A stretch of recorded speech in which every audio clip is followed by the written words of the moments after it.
We're standing here at Ballyhenry Island, which is about a mile and a half from Portaferry.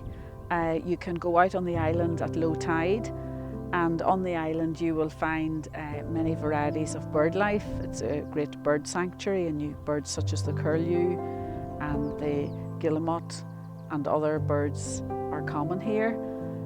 Also around the island there is extensive seaweed, and you could see different examples of seaweed: kelp, wrack, carrageen moss, and in fact if you were interested in foraging for some foodstuffs, this is the place to come. It also has some lovely wildflowers, and there's plenty of sea beet, which is also edible. So certainly a nature sanctuary is how I would describe the island, and well worth a visit.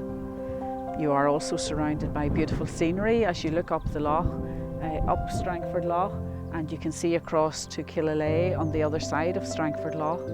And quite near to here also is Castle Ward, which is the site of some of the filming of Game of Thrones.